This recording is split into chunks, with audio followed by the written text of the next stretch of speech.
Rosi Braidotti, at the beginning of her book, The Posthuman, comments that not all of us can say with any degree of certainty that we have always been human, or that we are only that.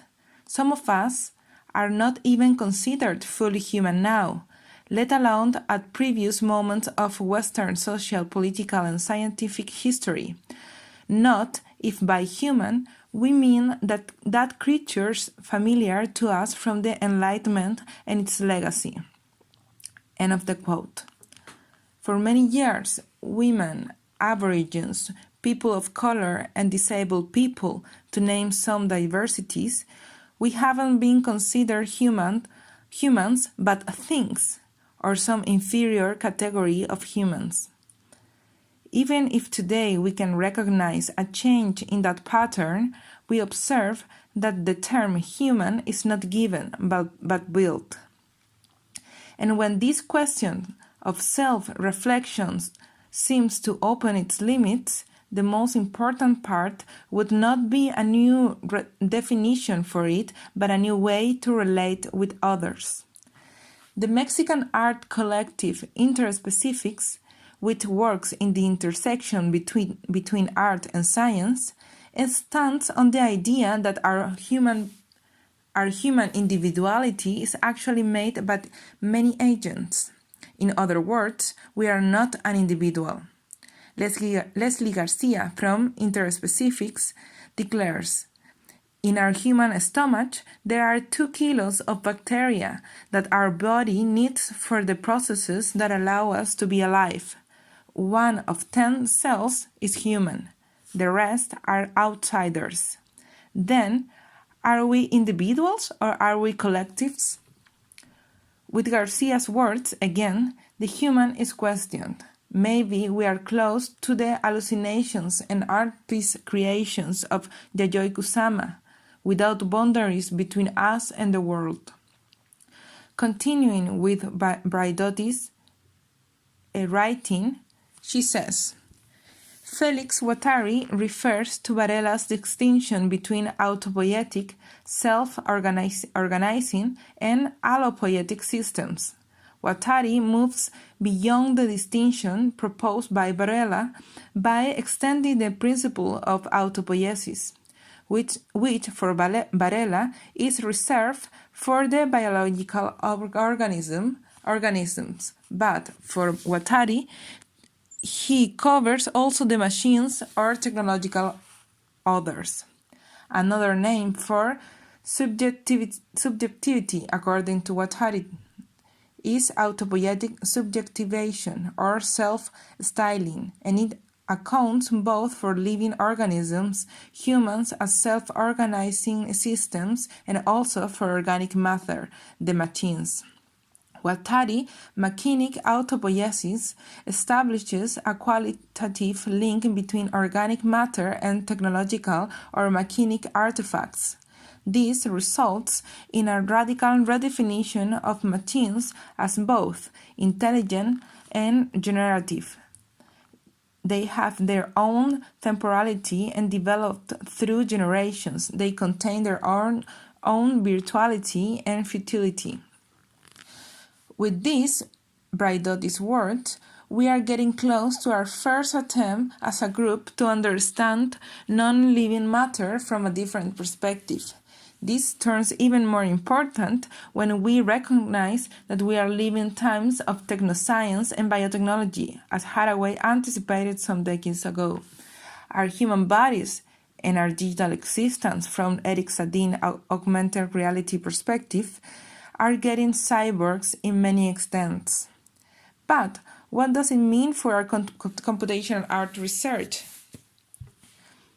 Technology has meant for humans the possibility to go beyond the limits of our senses.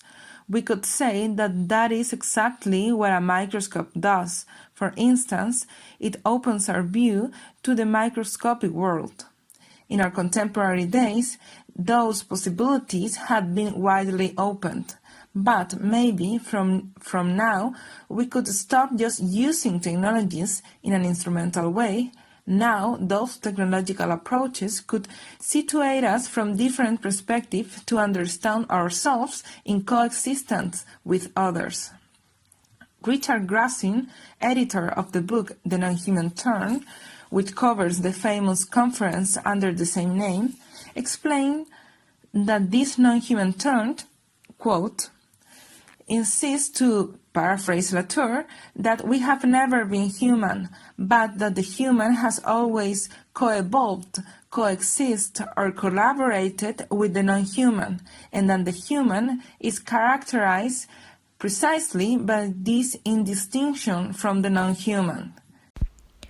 Of course, we also got some inspiration from Schrödinger's book. As he said, the feature of the living material is that the time for keeping it up when doing something, exercising or exchanging materials with the environment is much longer than the inanimate material in a similar situation.